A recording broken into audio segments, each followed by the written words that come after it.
حضرت صلی اللہ علیہ وآلہ وسلم پر وحی کا ابتدائی دور اچھے سچے پاکیزہ خوابوں سے شروع ہوا۔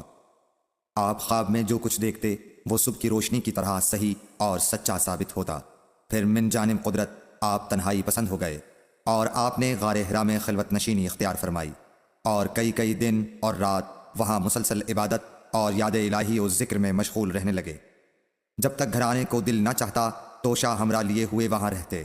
توشہ ختم ہونے پر ہی اہلیہ محترمہ حضرت خدیجہ رضی اللہ تعالی عنہا کے پاس تشریف لاتے اور کچھ توشہ ہمراہ لے کر پھر وہاں جا کر خلوت گزین ہو جاتے۔ یہی طریقہ جاری رہا یہاں تک کہ آپ پر حق منکشف ہو گیا اور آپ غار حرا ہی میں قیام پذیر تھے کہ اچانک حضرت جبرائیل علیہ السلام آپ کے پاس حاضر ہوئے اور کہنے لگے کہ اے محمد پڑھو۔ آپ فرماتے ہیں کہ میں نے کہا کہ میں پڑھنا نہیں جانتا۔ آپ صلی اللہ علیہ وسلم فرماتے ہیں کہ فرشتے نے مجھے پکڑ کر اتنے زور سے بھینچا کہ میری طاقت جواب دے گئی، پھر مجھے چھوڑ کر کہا پڑھو۔ میں نے پھر وہی جواب دیا کہ میں پڑھا ہوا نہیں ہوں۔ اس فرشتے نے مجھ کو نہایت ہی زور سے بھینچا کہ مجھ کو سخت تکلیف محسوس ہوئی، پھر اس نے کہا کہ پڑھ۔ میں نے کہا میں پڑھا ہوا نہیں ہوں۔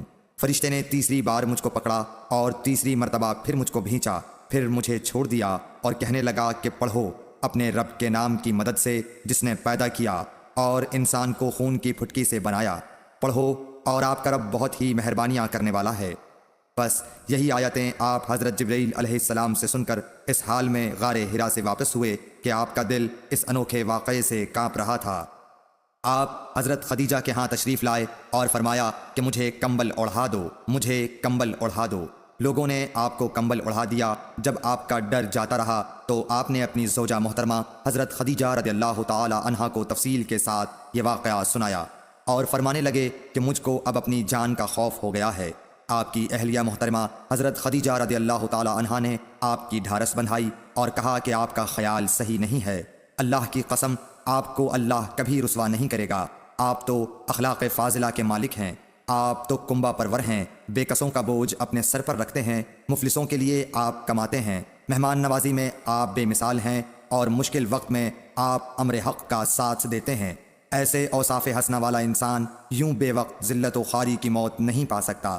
پھر مزید تسلی کے لیے حضرت خدیجہ رضی اللہ تعالی عنہا آپ کو ورقہ بن نوفل کے پاس لے گئیں جو ان کے چچا زاد بھائی تھے اور زمانہ جاہلیت میں نصرانی مذہب اختیار کر چکے تھے اور عبرانی زبان کے کاتب تھے۔ چنانچہ انجیل کو بھی حسب منشائے خداوندی عبرانی زبان میں لکھا کرتے تھے۔ انجیل سریانی زبان میں نازل ہوئی تھی، پھر اس کا ترجمہ عبرانی زبان میں ہوا۔ ورقہ اسی کو لکھتے تھے۔ وہ بہت بوڑھے ہو گئے تھے، یہاں تک کہ ان کی بینائی بھی رخصت ہو چکی تھی۔ حضرت خدیجہ رضی اللہ تعالی عنہا نے ان کے سامنے آپ کے حالات بیان کیے اور کہا کہ اے چچا زاد بھائی، اپنے بھتیجے محمد صلی اللہ علیہ وسلم کی زبانی ذرا ان کی کیفیت سن لیجئے۔ وہ بولے کہ بھتیجے آپ نے جو کچھ دیکھا ہے اس کی تفصیل سناؤ۔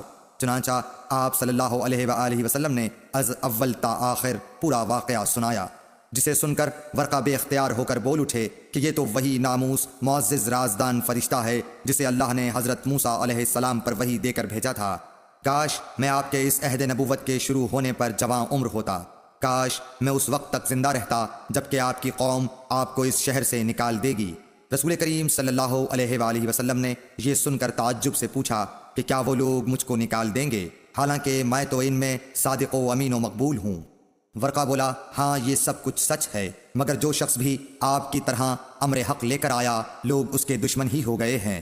اگر مجھے آپ کی نبوت کا وہ زمانہ مل جائے تو میں آپ کی پوری مدد کروں گا۔ مگر ورقہ کچھ دنوں کے بعد انتقال کر گئے، پھر کچھ عرصے تک وحی کی آمد موقوف رہی۔ صحیح بخاری حدیث نمبر 3۔